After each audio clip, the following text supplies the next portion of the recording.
R&B in 1970 was a paradox. The music of defiance sounded like surrender.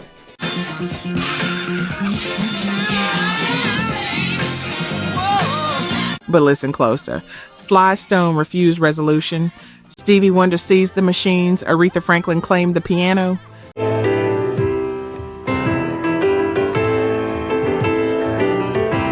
From Detroit to Philadelphia to Los Angeles to Washington to Miami, black artists were breaking genre rules and polite society's expectations, not with anger alone, but with ownership, with mastery, with refusal.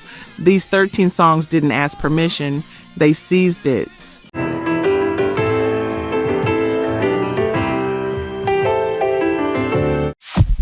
Sly Stone released Thank You in January 1970 at Record Plant, forcing the family Stone to abandon verse-chorus architecture entirely.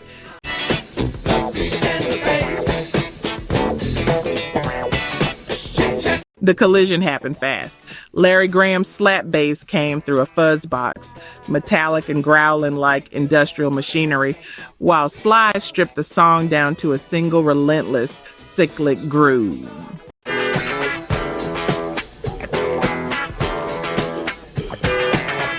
Critics balked. This wasn't peace and love anymore. This was the sound of the 60s optimism collapsing into 70s urban disillusionment. With every metallic slap hammering the coffin shut.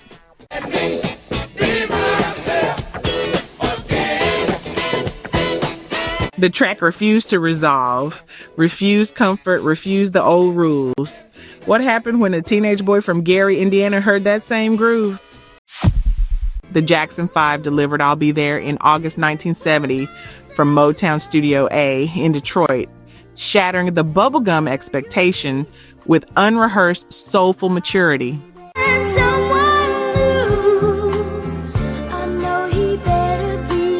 Michael's ad-lib, I'll show you, wasn't scripted. It was raw vulnerability escaping a child's mouth while the harpsichord cut through like glass.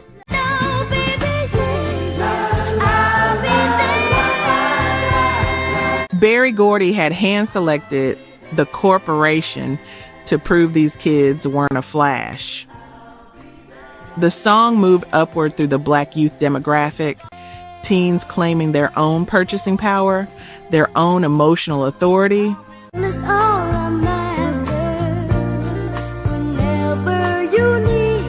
It was the sound of a generation refusing to stay children. But down in Detroit, another blind genius was taking control of his own machine. Stevie Wonder released Signed, Sealed, Delivered, I'm Yours in June 1970 from Detroit, breaking Motown's quality control stranglehold with his first co-production credit.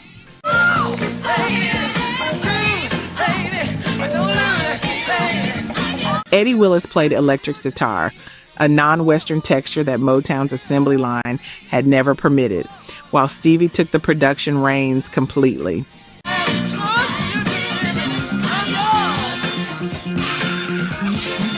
The moment mattered. It marked the shift from assembly line to auteur. He was no longer a prodigy in a machine. He was the machine itself, controlling every dial, every harmonic choice.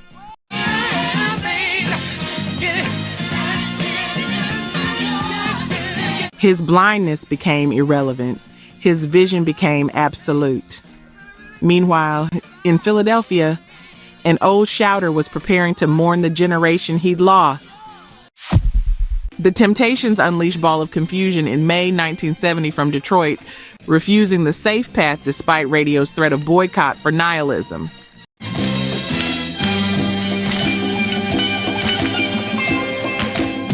Norman Whitfield forced multi-lead vocals into frenetic chaos.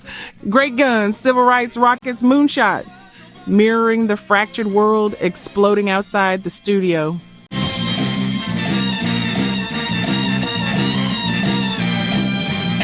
The lyrics didn't comfort. They cataloged Kent State shootings, Vietnam turmoil. The song was a mirror held up to a nation tearing itself apart, and Motown dared to put it on the radio.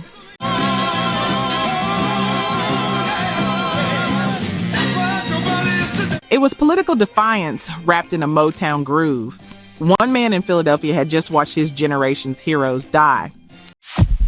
Brooke Benton recorded Rainy Night in Georgia in January 1970 at Criteria Studios in Miami, proving the washed-up 50s crooner narrative was a lie disguising raw Atlantic hunger.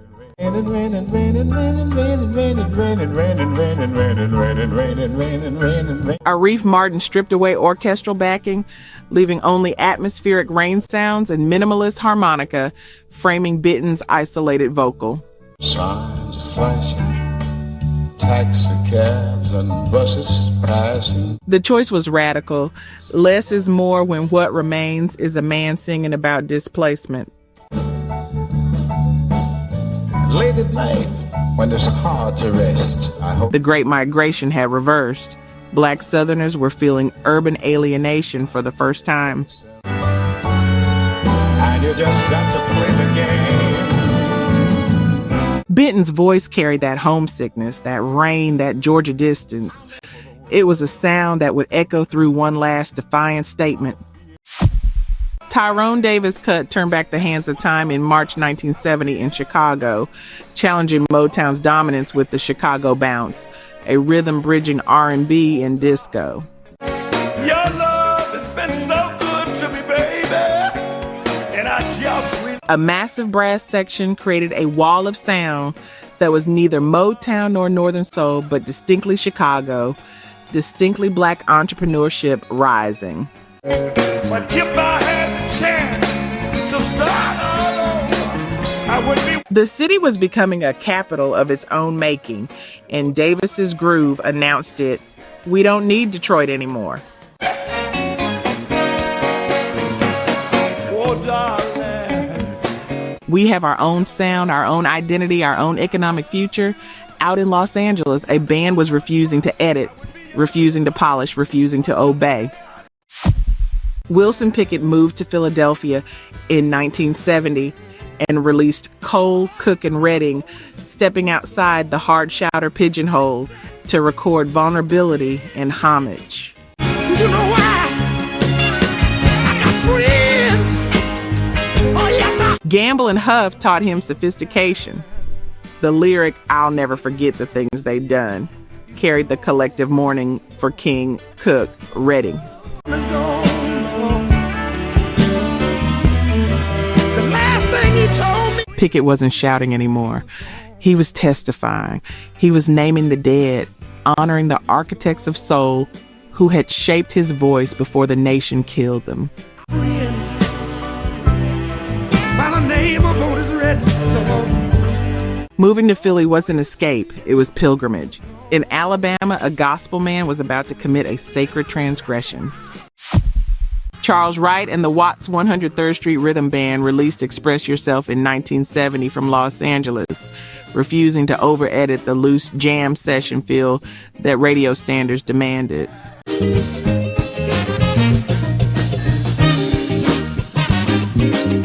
The dry snare cracked like street pavement.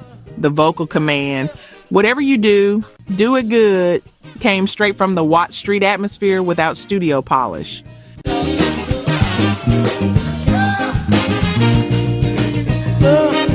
The band kept the rawness, kept the texture living, kept the sound of a neighborhood speaking to itself.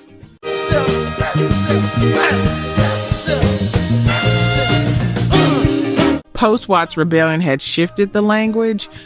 Black is beautiful meant your neighborhood's voice was beautiful, unpolished and raw. Down south, another voice was about to speak a clandestine truth. Johnny Taylor recorded Steal Away in 1970 at Muscle Shoals, Alabama, with the Swampers, using a gospel squall scream to narrate adultery and clandestine affairs.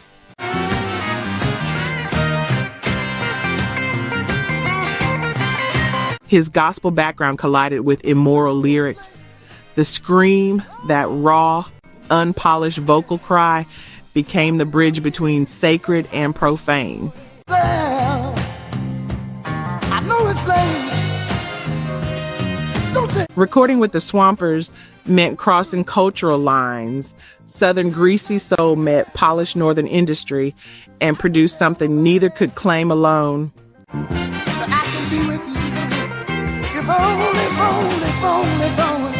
It was the sound of the South refusing to apologize, of crossing boundaries that polite society had drawn. In Los Angeles, an older man was about to master his own destiny. Ray Charles released If You Were Mine in September 1970 from Los Angeles, producing himself via Tangerine Records to sidestep the easy listening trap that threatened artistic authority.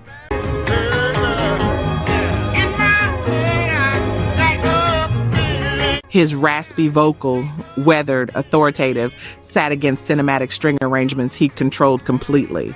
The Black Power era expected defiance. Ray gave them something deeper, economic self-determination. Straight to my brain, yeah. Tangerine Records meant ownership. It meant master control. It meant a blind man seeing further than the industry that had tried to contain him.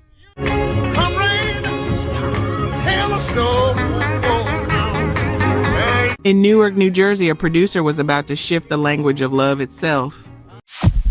The Moments released Love on a Two-Way Street in March 1970 from Newark, New Jersey, with Sylvia Robinson emphasizing male vulnerability over the machismo that 1970 demanded.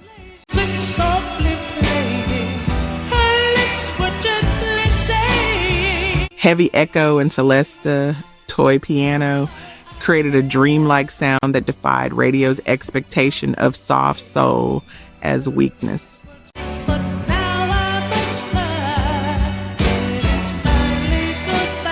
Robinson ceded nothing to radical swagger. Instead, she claimed vulnerability as strength in a radicalized Newark hub for Black arts. Admitting tenderness became an act of resistance.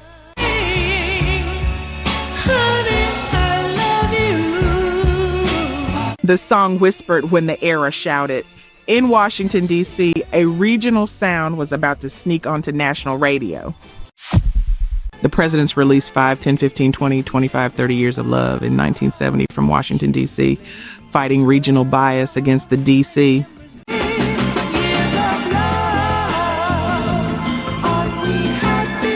sound with Van McCoy's orchestral sweetening masking street harmonies.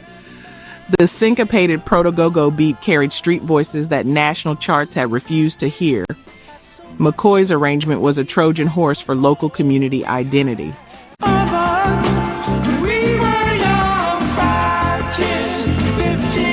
Regional rhythmic codes were becoming national currency, and D.C. was announcing itself. The song proved that geography was destiny. Your neighborhood's heartbeat was your sound's backbone.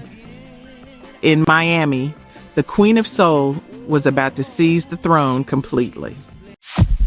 Aretha Franklin recorded Don't Play That Song in May 1970 at Criteria Studios in Miami, proving her soul queen peak was not behind her but ahead, commanding absolute control.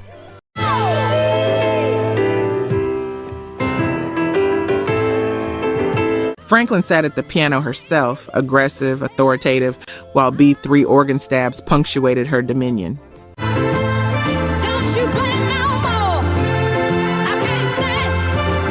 Jerry Wexler ceded all direction to Aretha at that keyboard.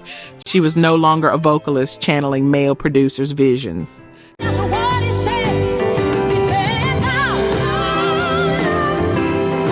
She was the architect, the musician, the producer. The Black woman as architect movement found its anthem in her own hands, literally 10 fingers on ivory proving ownership, control, and the future.